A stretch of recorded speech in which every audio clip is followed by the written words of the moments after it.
I'm Shrimple, and welcome to yet another video. Fresh off the heels of our decimation of the Left 4 Dead 2 Expert Difficulty Challenge, I wanted to stay nice and close by to the New Orleans area where we wrapped up our previous adventure. Just traveling right upriver to the fictional Dulvey, Louisiana, where we're going to be attempting to save our loving wife Mia as fast as possible to unlock the coveted Just Get Me Out of Here achievement in Resident Evil 7. To do that, we take control of Ethan Winters, a man of few words and fewer personality traits, as he receives a message from his long-lost wife, who vanished on a babysitting job gone wrong 3 years ago. Ethan, of course, being the incredibly intelligent and resourceful man he is, immediately takes off cross-country to Dulvey, tells absolutely nobody in his life where he went up until he's pulling up into the Baker estate. One thing to note before we begin this run, I've only played this game once, alongside my best friend back when this game was on the PS4. And me playing, quote unquote, mainly revolved around me being terrified while he just laughed at my expense. So be aware this is about as close to a blind playthrough as possible. But when we're looking to complete this game, it can be divided down into only 7 chapters. Starting off with Chapter 1, we have the Guest House. This area sets the tone for the remainder of the game. Ethan picks up hints as to what's going on in this estate, but nothing like super concrete. There's a film van that's parked out front, with a script for a local horror show called The Sewer Gators that's left abandoned. As Ethan ventures around the side of the house, we see several disturbing scenes. An ominous sign warning intruders to accept her gift, the corpse of a cow that's being pecked on by some crows, an effigy of limbs and saw blades we have to crawl under and traverse, and lastly, a burning pyre, which, among many things like dead crows and the like, also includes Mia's belongings, including her driver's license. Once we're inside the guest house, we're greeted by absolute decay, as the entire house is covered in filth, cockroaches and mold infesting every corner of the property. As we explore further, there's a small news article from the Dulvey Daily recounting a recent string of disappearances in the area over the last 2 years. A tape is left upstairs, titled Derelict House Footage, which shows the fate of the Sewer Gator crew. And they're totally fine, right, guys? Right. Reviewing the footage, it shows us a hidden lever that leads to the basement of the guest house, where we dive into the murk below, being spooked by the bodies of one of the crew members, Andre, before finding our wife locked up in a cage. We pick up a pair of bolt cutters, catch up with Mia, who has absolutely no idea how we got here or why, and start to look for a way out of this place. While we're exploring a nearby, I don't even know what you want to call it, storage area, Mia ended up getting kidnapped through a wall, and we make our way back up into the guest house through the basement stairs. We end up exploring for a bit, grab some meds from the bathroom, and are stopped by a banging sound coming from the basement stairs. Oh, that's normal behavior.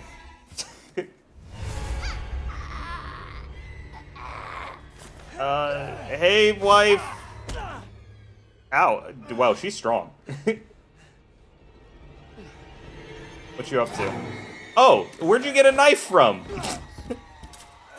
Oh, resist. Ow, ow, ow, ow. Oh my god. She is feral. She is deranged. You know, Mia here acts like many abusers. Immediately begins manipulating us into feeling bad for her by slamming her head into a wall the second we stop and ask questions like, why did you stab me, honey? This doesn't end up lasting long though, as she ends up slamming us through a wall, forcing us to cut off this relationship. We end up getting a call from somebody named Zoe, who informs us that the only way out of the building is through the attic, which requires us to grab a fuse, which we ended up finding in a locked cabinet that we have to use our bolt cutters on. To which, Mia, realizing we're about to leave her for good and file the divorce papers through the mail, decides to make a reasonable plea with us to make us stay. Wife, bad wife. Have done that. It fucking hurts. Oh, wait, she got a screwdriver? Where'd you get a screwdriver from? Who lets you mess with stuff? Do I have to, like, repeatedly tap it or something, or do I have to hold it? Oh, that's a chainsaw. Hey, wife. Hey, we can talk about this. We can talk about this. Don't worry. Oh, no, bad end. Oh! I needed that hand. That was my favorite hand. Well, I don't know how we're getting out of this situation, guys. Oh, she's just gonna let us go? Okay. Yo, don't worry. I'll bleed out down here, wife. Can you turn into good wife soon? Ah. It's splattering everywhere, bro. Can I pick up my hand? Of course you can pick up your hand. In the attic, we get a hand on a handgun, which is lucky for us since we only have one hand now. Please like, comment, and subscribe for more top-tier humor like this in the future. As we make our escape, Mia makes one last attempt to get us to not leave her, but she quickly changes her mind after having 14 bullets lodged directly into her forehead. So, shoot her? I'm not relying on you. Can you please die? Oh, she's dead. Okay, thank God. Thank God. Oh, she folded over. Can I take her chainsaw, please? That seems like it would be kind of helpful. But let's get out of here. Certainly she dies after taking 20 shots to the face, right? As we lament over the fact that we just lost our favorite hand and now for sure totally definitely killed our wife, we end up meeting a new friend who welcomes us with open arms and a fresh step into our new bachelor life. And now he just put the Tims through my head. Chapter 2, The Main House. After being gently persuaded to join Mia's family for dinner to discuss the terms of the divorce, we are introduced to each of the members.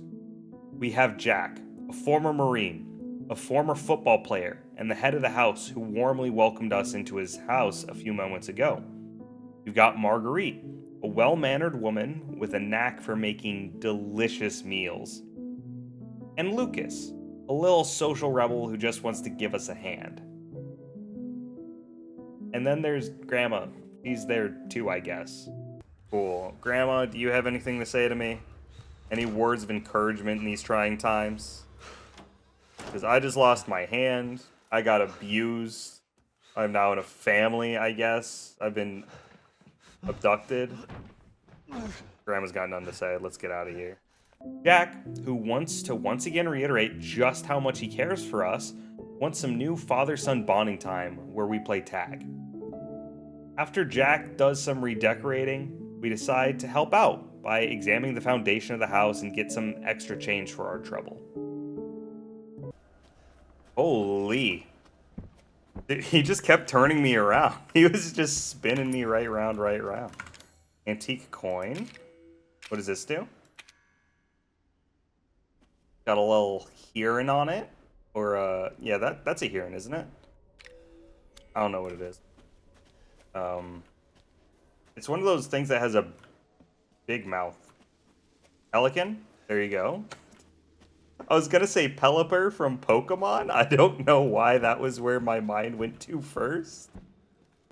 A cop then decides to check in on the property and quite clearly is ill-equipped to deal with this situation, as he sees a man locked behind a barricaded window which is covered in barbed wire with an arm that was reattached by staples and is told that we have been kidnapped several times and am one of the missing persons, and his first thought is to get upset that we don't call him by the correct title.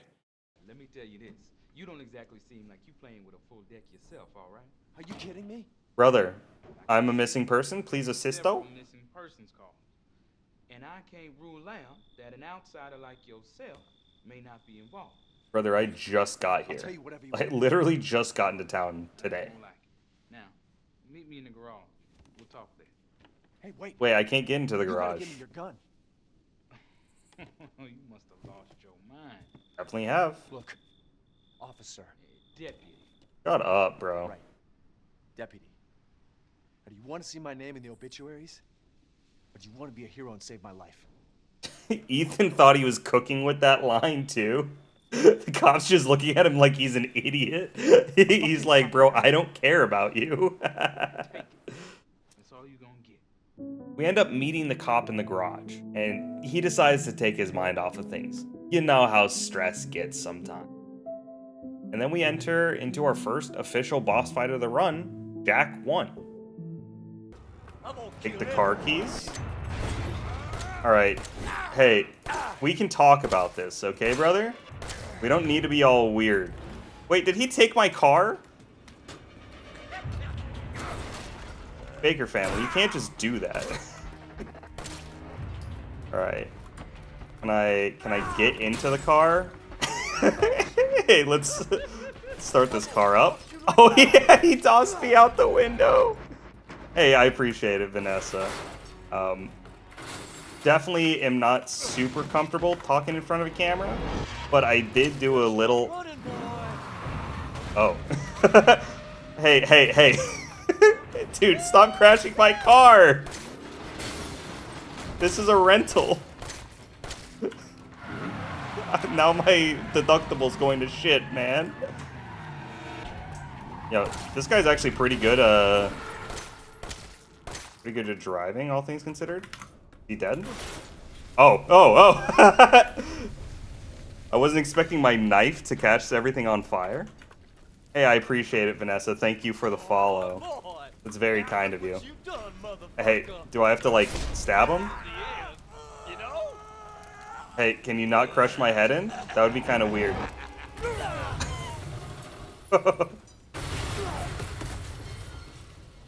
Totally dead, guys. 100% dead. Eventually, Jack decides he's had enough of trying to welcome me into the family, and instead decides to join his dog Bingo in the old farm up in the sky. After climbing a ladder, we get our hands on an ox statue, open up the entrance area, and then begin the first real puzzle section of the run. Our objective is to collect 3 dog heads. These aren't necessarily that difficult to find, as I accidentally found the first 2 while just wandering around.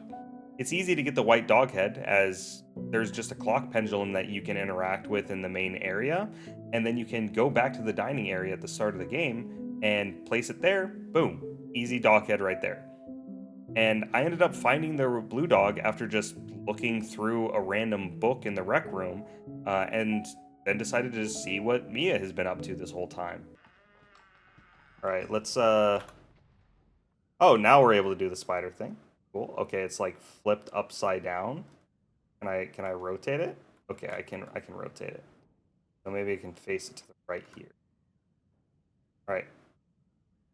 What's wrong with this? Again? Hello?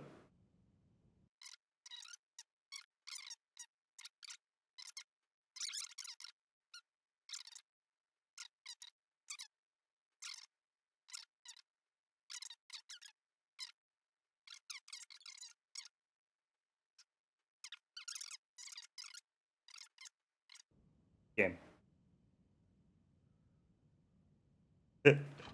Oh, I have to press a button.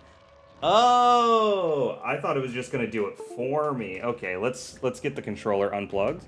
That's on me. I don't know how to read. God, Marguerite's so creepy. You just walk on through, girl. She doesn't even have shoes on. She's letting the dogs bark. We love you. Why can't you see that? She has a very strange way of showing her love. Can I slip on pass?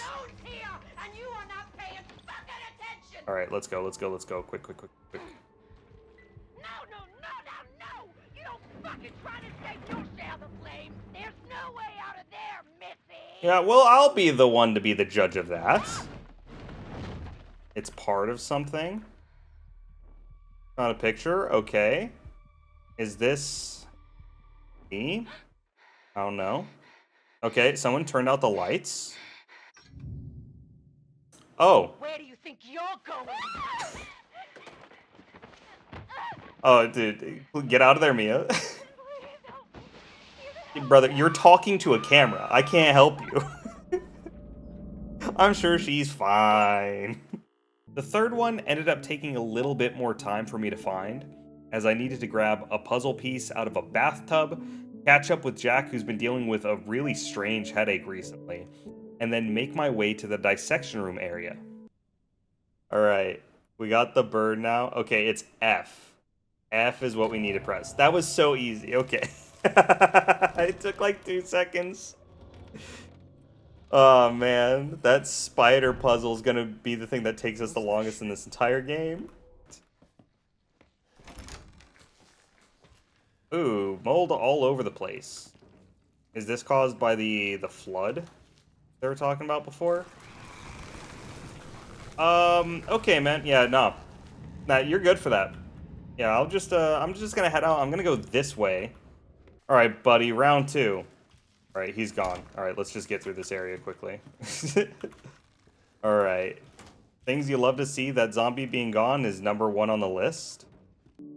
Here, we end up finding out what happened to all of the missing people, as they are being experimented on and either killed or turned into grotesque, mold-infested zombies. Wasted a couple bullets there. Yeah, just the way that these guys move is so creepy, man. Like, what do you mean? They're like juking and jiving their whole body out of the way, man. Alright, so a little bit worse for wear in terms of ammo now, but at least we got rid of all of them. Oh, another one.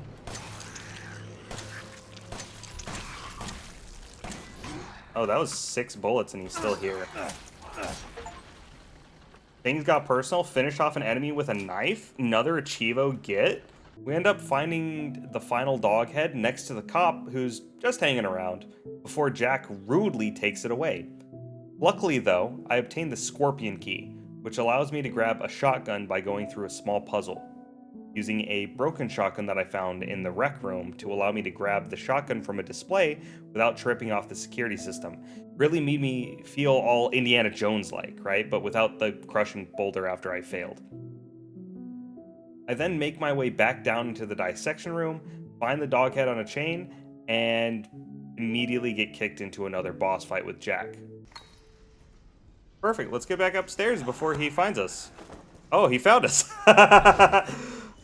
Alright, boss fight time. This fight was significantly more difficult than Mia 1, Mia 2, or Jack 1, as in my infinite wisdom, I wasted all of my healing items clearing the boiler room section, leaving me with only 1 med and at around yellow HP before starting the fight. This fight ended up having 2 phases. Phase 1, where Jack is just swinging around the shovel he's been using the entire game, but once he takes enough damage, decides to grab a giant pair of scissors. And then we end up pulling out our trap card and grab the same chainsaw that Mia used to cut off our hand. This is where the fight ends up getting a little difficult, as the chainsaw requires us to get into close proximity of Jack as he swings wildly. Do I have any heals I can use? Oh, chainsaw battle duel! Nice. Okay, let's kick this back at him. We can. Oh, I'm stabbing him through the head too? Let's just get him. Just rev it up through his head. I also got Krill issued a few times as I didn't press the block button in time. I missed hitting him with the body bags to knock him back. Maybe I just like straight up used a chainsaw into his scissors and just did no damage. And even had a few times where the chainsaw died on me at super inopportune times. And with limited heals, this led us to getting our first 5 deaths of the run. Cool, I'm managing to stun him. Oh, I gotta reload. I gotta reload the chainsaw. I'm running out of gas. Uh-oh, uh-oh, uh-oh. Alright, I'm using this pillar to great effectiveness. Can I kick him again? No, no, no, no. Oh no, I'm dead! Alright, run back, run back. We're just gonna camp around these bodies. If we can.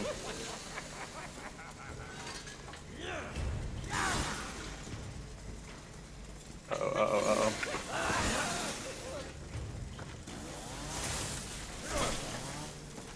Oh, stab in the back, stab in the back.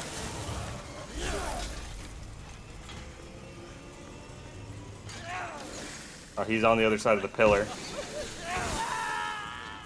Oh wow, I was even holding the space bar too to get a heal off. Or not a heal, but a block off. Hopefully this is good enough to end the boss fight. He looks like he's got one more. Okay. These bodies are doing great work.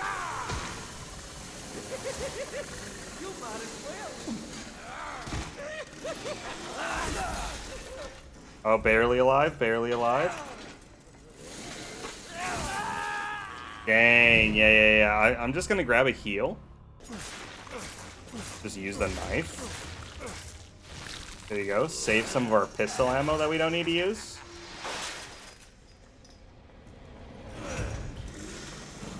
Okay. I can just go back.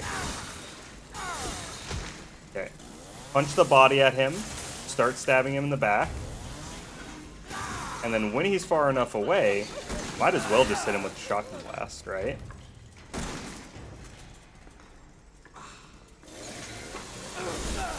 Uh-oh. I was trying to hit the body at him. Didn't work out.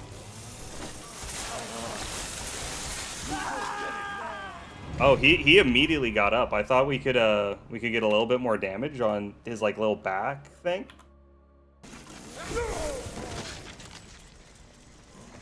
No.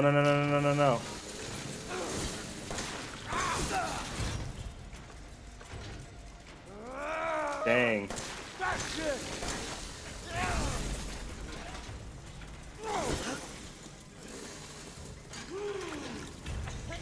Just the worst timing on the planet for that. For the whatever it's called. Oh no. Please stagger. No! Snagging defeat from the jaws of victory. I did end up locking in on attempt 6 though, and with Jack blowing his top off, we make our way upstairs and finished our first session. Please be done. He exploded. Oh, he still is getting back up, man. Alright.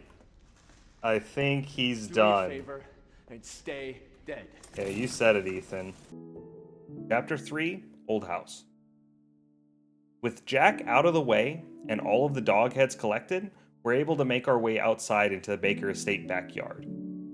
We scavenge around the yard and end up digging into the side paneling of the house and grabbing a gun repair kit, which brings us to this run's savior and most important weapon in our arsenal, the double-barreled shotgun. I ended up even going back into the main house and replacing our shotgun that had 4 shots in it just to use the double barrel.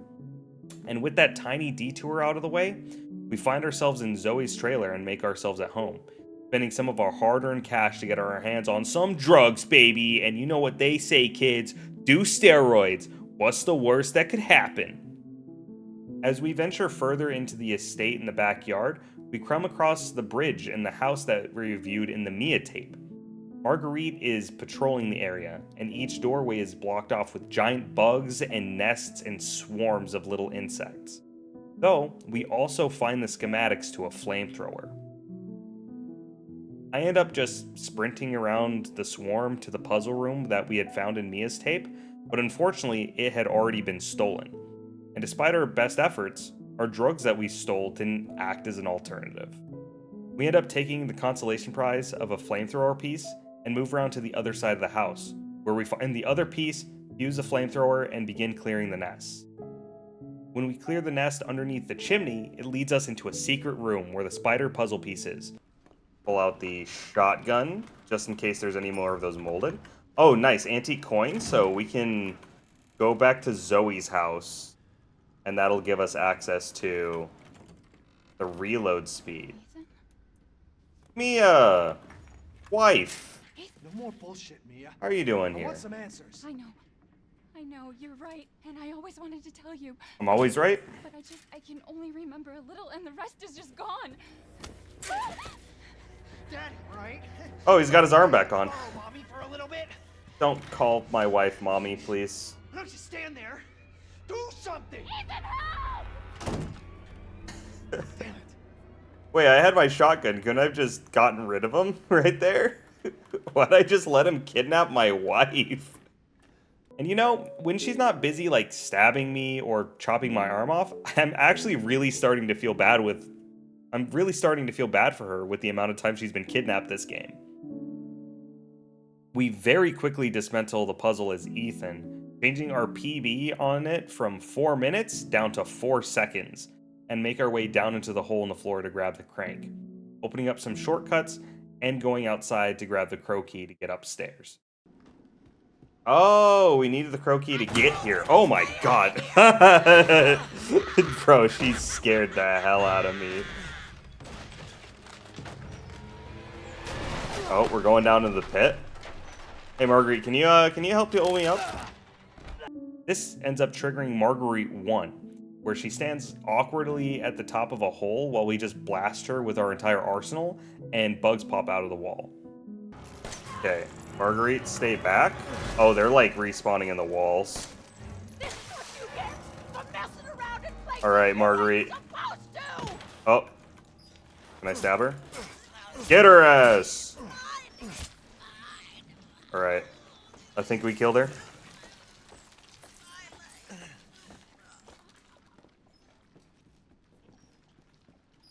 Oh, so she just became a puddle of mold. Yeah, that's normal behavior. For sure. For sure. That's actually what I become like when I get home from work on a Friday night, is I just dissolve into a puddle of goo. After turning Marguerite into soup, we head back upstairs and get blocked by a door needing the lantern Marguerite was holding. Oh, there's the light. Cool.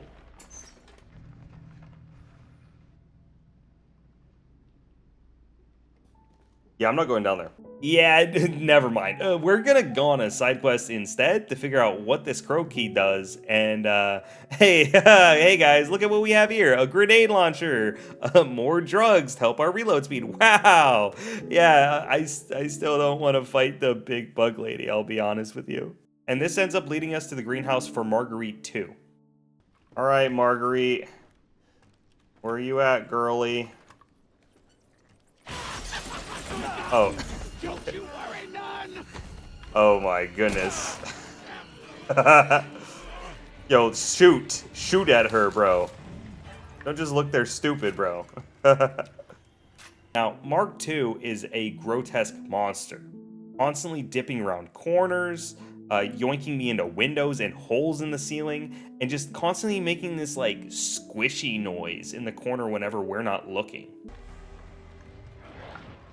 Oh, I kind of don't want to break that open if I don't have to. Dude, what is that noise? You guys hear that? Like a squelching noise. Yo, stop that. Get off the wall. Oh, bad Marguerite. Not in the house. Being admonished by her new son is enough to make Marguerite dissolve into dust. This allows us to grab the lantern and grab the D-Series arm that Zoe has been begging us to grab on the phone every single time we've picked it up so far. On the second floor of the old house, there's a wing that's just filled with children's toys and covered in mold. As we explore deeper in the area, we're introduced to a small child named Evelyn. And she has like some type of spiritual control over the area and closing doors on me. Stay away. Yo, say less. Say less. I don't want to mess with you. And after finding our way through a tiny hatch in the back of the bedroom, we end up finding a shrine with a D-Series arm attached to it. And then, as like an act of retaliation, Evelyn shows the reality of the area, infested with mold men who all try to swing at us as we book it out of there.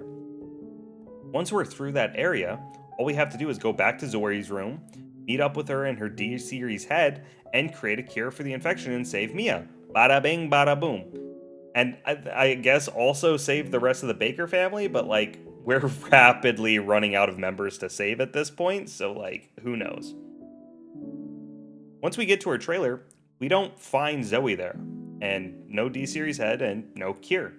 Instead, we get a phone call from Lucas, where he informs us that he once again kidnapped somebody and left a present for us in the fridge. It's the head of a failed experiment to turn somebody into one of the mold zombies, with a note to go to the dissection room. That leads us to Chapter 4, the Lucas's Games section. In order to reach the next area, the barn, we have to find 2 key cards in the main house. Both are locked behind doors with a snake figurine, and with the note telling us to go down to the dissection room as our only lead, we mark our way back down there and see the house now overrun with infected. A quick trip back downstairs leads us to our first encounter with a lurker-style molded, and we find the snake key definitely anywhere else besides down the cop's throat, and we definitely did not need to go arms deep inside of him to get it. Nope, definitely did not. Each of the snake rooms have their own puzzles that we have to solve. The first just asks us to find a button hidden on one of Lucas's many engineering and science trophies, which he ended up cleverly hiding underneath a lampshade, which made us need to investigate each trophy closely, which was a pretty cool puzzle. We then headed up into the attic area, which had a tape labeled Happy Birthday in it, and another shadow puzzle, which rewarded us with a blue key card. The other puzzle required us to take a look at the clock in the dining room we initially grabbed the dog head at in order to learn the time, and then we wound a clock in the master bedroom to unlock a hidden passageway back down to the dissection room for a 3rd time.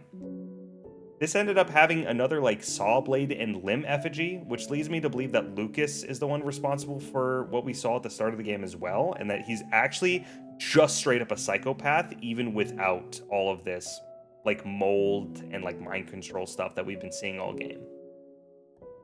Luckily, the red keycard also isn't that difficult to track down, and with that, we've opened the path to the bar.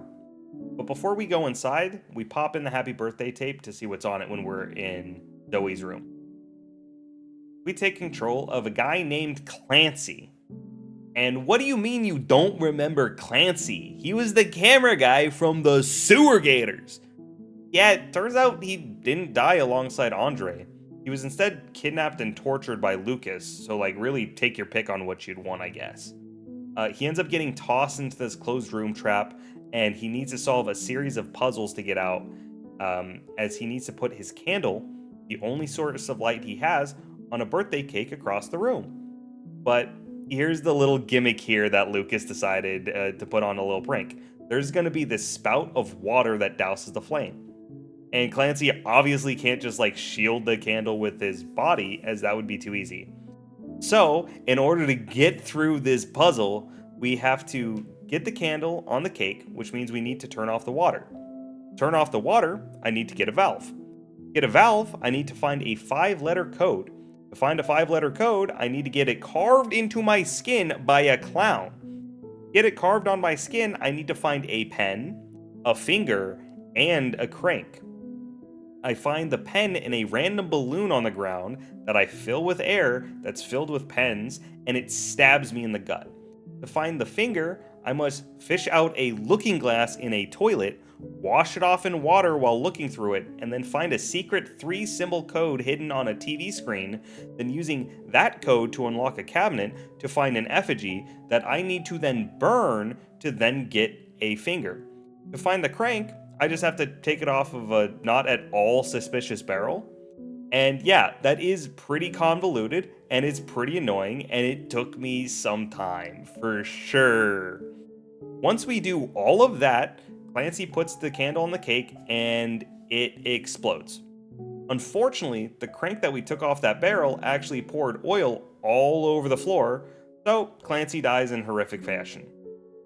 Poor guy, man. He had a bad go of things. Do you think that the Sewer Gators had health insurance, or do you think that's coming out of pocket? Because I don't know if he's good for that.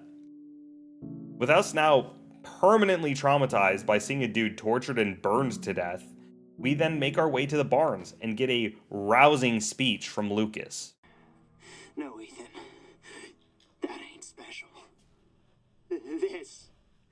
This right here. Oh, is he gonna like peel off his finger? Special. You see, Ethan?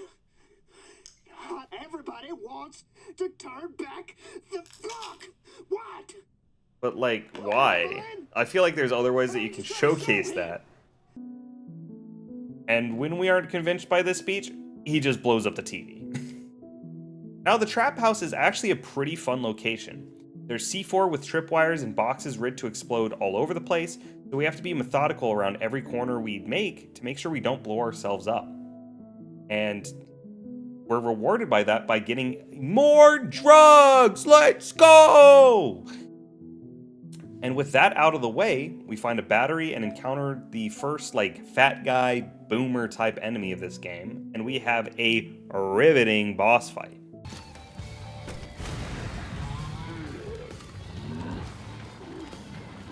Maybe after he does that, we'll just use the rest of our stuff on the burner fuel. God, he does not care.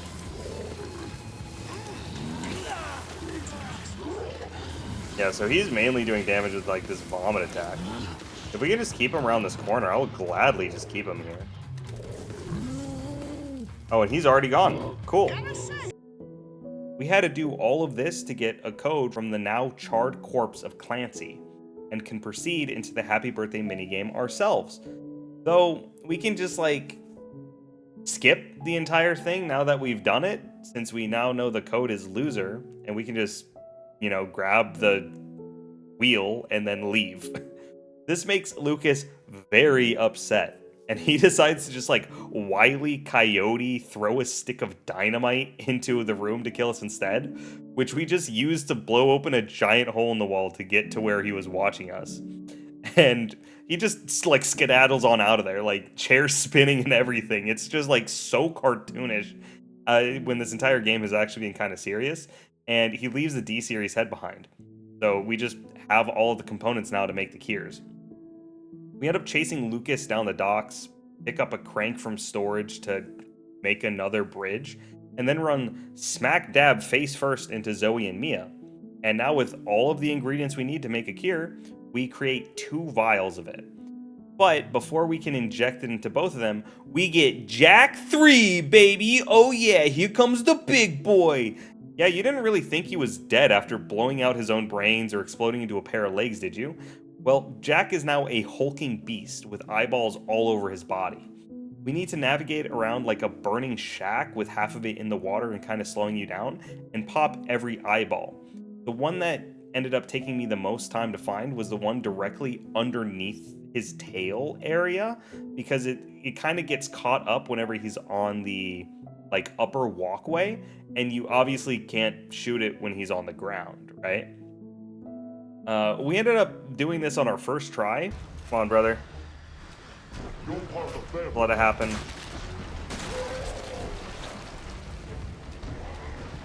Oh, he has one on his like underside of his stomach too. You can see it right there. Quickly climb up. I don't know if there's anything else, but he looks like he's raging. Oh god, I don't have ammo. Hey, buddy.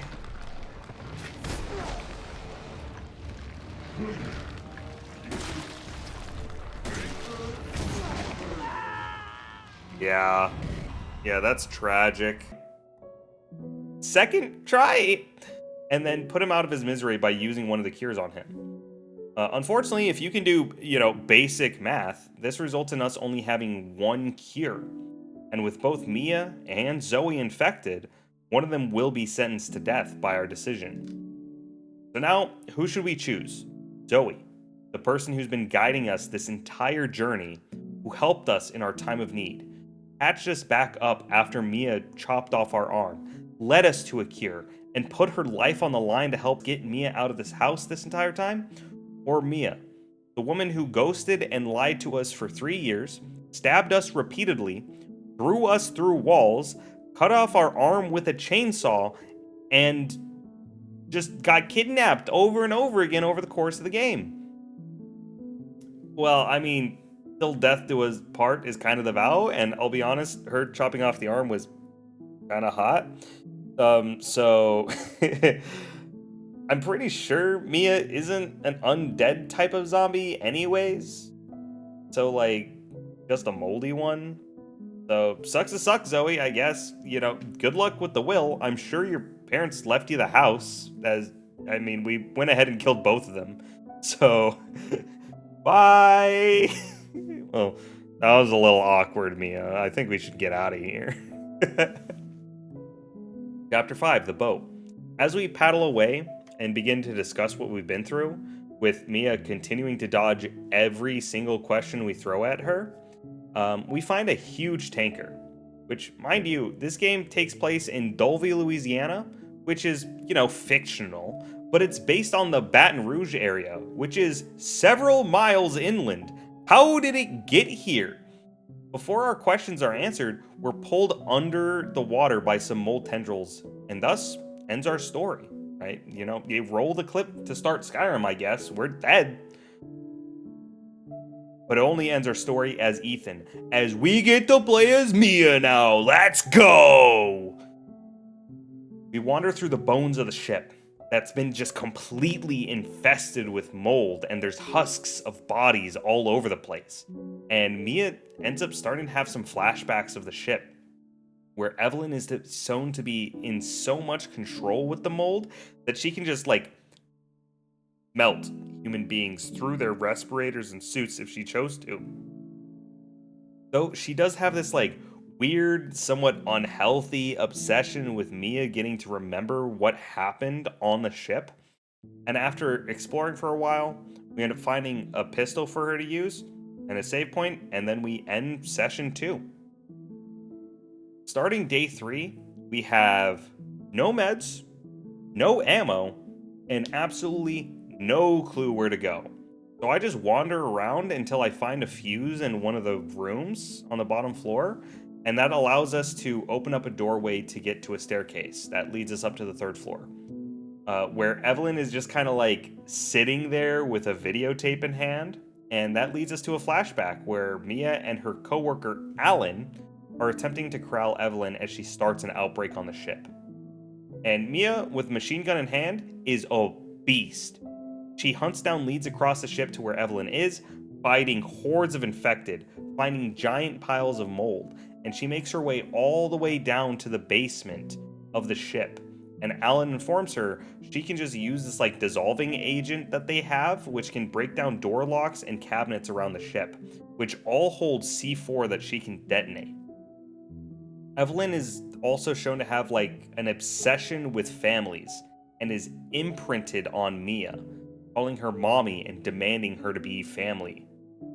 As the situation worsens and more molded are created on the ship, Mia makes her way up to the 3rd floor, while Alan is shown to have had one too many black licorice and he gets a little tummy ache. Oh, I don't like the sound of that.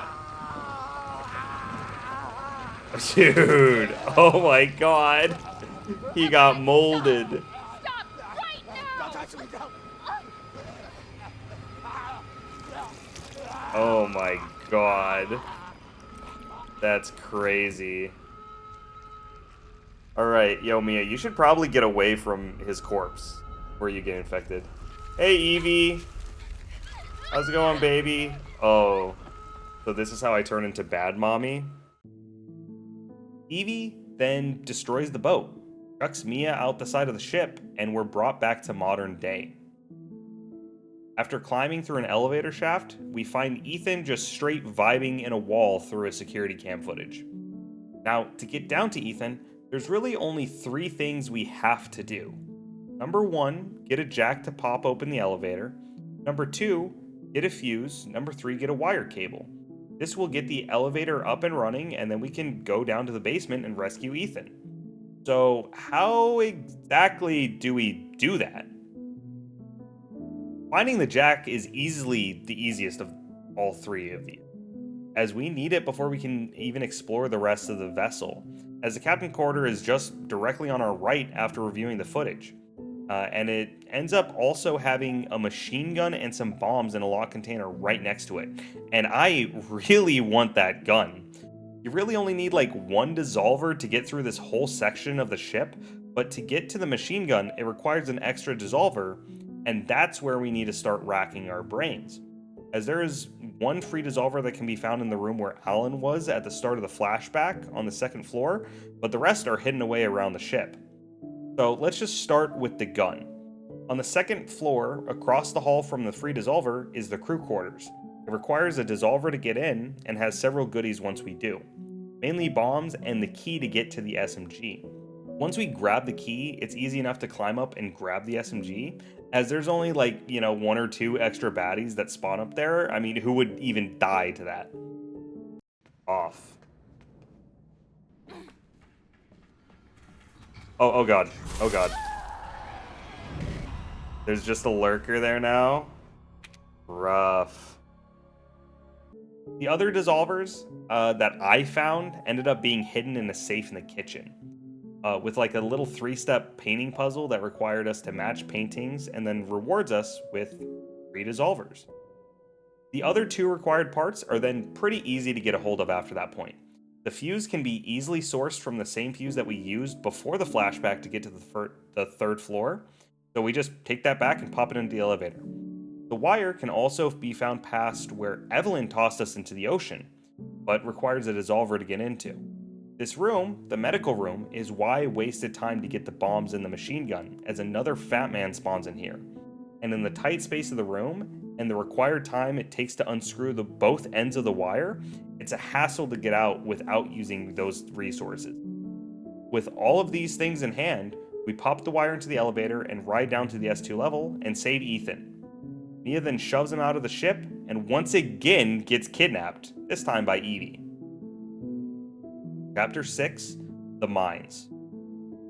As Ethan, we get access to all of the equipment we just picked up as Mia, as well as a vial of Evelyn's DNA.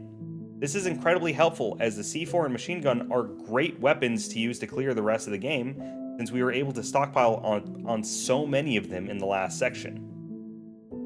First, we jump off the ship and wade through a ton of dead fish. I suppose putting a giant oil tanker filled with mold would cause some ecological damage to the environment. Who would have guessed? But like, what I find insane with that is that the tanker was here for like allegedly 3 years and nobody spotted it. Like, I understand this is the marshlands of Louisiana, and really who's gonna like go out of their way to like wade through the marshes? But like, nobody noticed a whole oil tanker that was killing fish for years? That's kind of crazy to me. We end up entering a fishing shack right next to an old mine shaft, and helicopters begin radioing the area overhead, referencing several of the events in the game and our involvement in it. So I guess that means that like somebody has been monitoring the situation, but I'm not sure for how long. And one thing they reference in the conversation is that Lucas was spotted going into the mines, which explains how when we enter the mines later, there's a ton of booby-trapped C4 all over the place. Once we get down there, we fight a few molded, push a minecart to open up a path with, and then find a research station. There are several documents here, as well as a case which can be used to create a toxin with Evie's DNA. I think this is meant to be Lucas working with the people who've been monitoring the situation, and at one point he refers in the documentation that Evelyn is turning into an old woman. So that reveals that Evie is actually grandma this whole time, which I found supremely cool. Now, this is probably obvious in hindsight because nowhere in the rest of the game do they ever refer to the grandma, and she's just like everywhere in the main house. Like upstairs where there's no way to get there, down in the boiler room past all the molded infected, and this is just a wheel-bound old lady. So I don't know how she would have gotten any of those places without assistance, but still, it's a pretty cool detail to learn on this playthrough. But there are really only 2 sections of the mine to make note of, because it's like a relatively short section, all things considered, and there's really only 2 places that are difficult at all. Number 1 is the run. When we enter a small corridor after a pool of water, Evie appears before us and just tells us straight up, die. Right? She spawns a horde of molded, whether it's the normal infected, the blade arm infected, which I haven't really touched on because, like, it's just the normal infected with a giant sword arm, like from Prototype, and lurkers chase us down. My strategy in this section was to just use the shotgun, aim for the head, and pray. God, what a fantastic weapon. Number 2 is the double boomer fight. Right after getting out of the previous section, there are 2 fat men that spawn in. With a well-placed mine trap, it's pretty easy to get rid of at least one of these guys and make it a 1v1, but that didn't stop us from dying once after, you know, I'll roll the clip.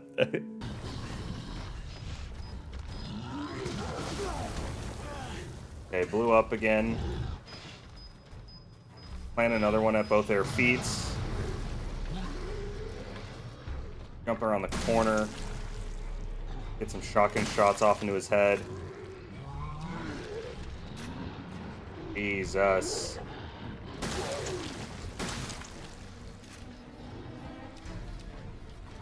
Alright, I don't really have any room to run away.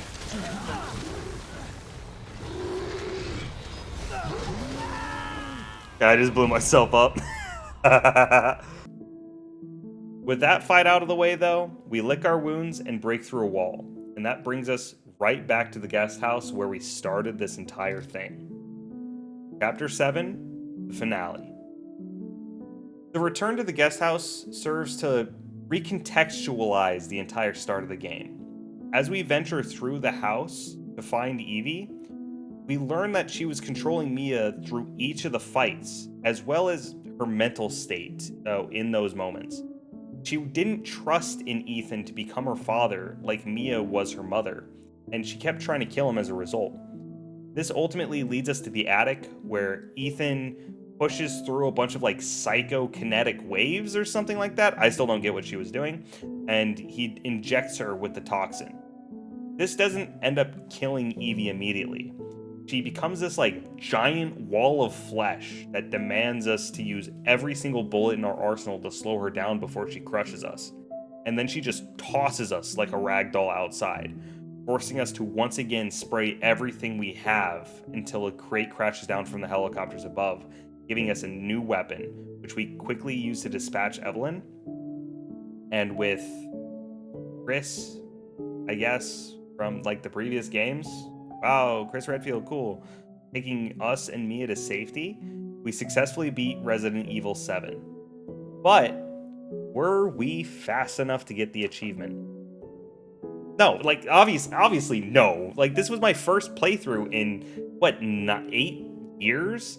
And I didn't even beat it the first time I played through the game. We quit, like, after we got the 3 dog heads. So, like, there's no shot we were getting even close to finishing this in time. We beat the game with 5 hours and 22 minutes with 9 deaths. That means somewhere in the last 7 sections of the game, we have to save an hour and a half. We put our nose to the grindstone though, and while the credits rolled on our first playthrough, we made a route to get through the game as fast as possible. I didn't like the idea of looking up any guides, as I felt that wouldn't be in the spirit of the challenge. Instead, I just wrote down everything I remembered from the first 2 sessions, and I charted it down to make the run. Alright, quickly, bullet points, we don't got any time at all. Chapter 1, we run, we get inside, we skip the tape, we pull the lever to get to the basement. We listen to Mia whine for a while. We forget Mia has to be held and consoled before she can get kidnapped. We run upstairs, run back downstairs, get smashed by Mia into a wall, stab her in the neck, go get the fuse, get our arms cut off, grab a pistol, shoot Mia till she dies. Welcome to the family, son. Chapter 2, run in circles, have Jack refuse to break open the wall, die. Have Joke open the wall, get into the safe room, antagonize a cop, watch cop die, Hit Jack with a car. Watch Jack demonetize this video. Grab an ox head. Grab a pendulum. Get dog head number 1. Skip the Mia tape. Grab dog head number 2. Grab a puzzle from the bathtub. Get stalled for 8 minutes by Jack. Do a puzzle. Get downstairs. Grab the crow key. Fight Jack 2 and style on him this time. Watch him take 20 seconds to die as a pair of legs. Run outside. Chapter 3. Use the gun repair kit on the double barrel shotgun. Use all shotgun ammo to clear the right room and get the spider puzzle. Watch Mia get kidnapped ×2. Do the puzzle. Grab the flamethrower part 1. Grab the crank. Get stalled by Marguerite for 7 minutes because she refused to leave the room that allows us to go outside. Grab flamethrower part 2. Use the crank. Get the crow key. Fart Marguerite 1. Chase her down. Run back to the main house. Grab the grenade launcher. Make like way too many flame routes. Use the coins to do drugs. Fight Marguerite 2. Use all flamethrower ammo because that gun is absolute dookie after this point. Hook Marguerite 2. Go upstairs. Speedrun the child room section. Only get hit once on the way out of the door. Chapter 3, done. Chapter 4, ignore all the phone calls. Go to the dissection room. Get the snake key. Put in the time. Didn't write it down because I'm stupid. Remember it anyways because I'm smart. Grab the red key card. Go upstairs. Use the trophy button. Solve the puzzle. Grab the blue key card. Run inside. Die to a crawling infected because I'm smooth brain.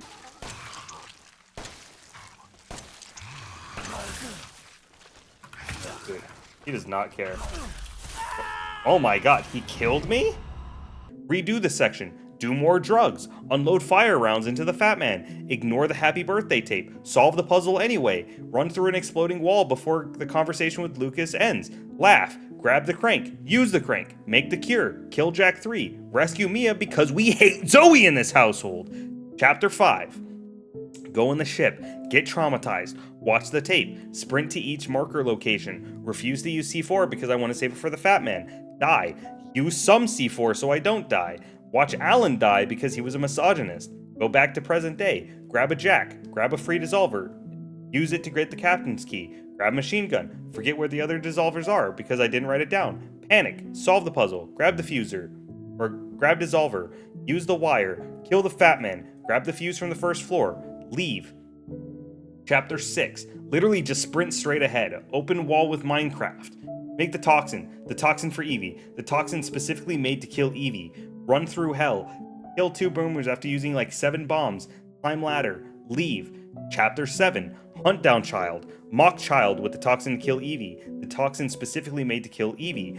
Run up to the attic. Kill the child. Fight flesh wall. Get tossed out of the house. Get gun to kill Evie. The gun specifically made to kill Evie. Win the game. This time, we completed the game in 3 hours and 5 minutes. If we put that on the speedrun leaderboards, we would be in first place. But that's because nobody is stupid enough to speedrun this game on new game normal difficulty.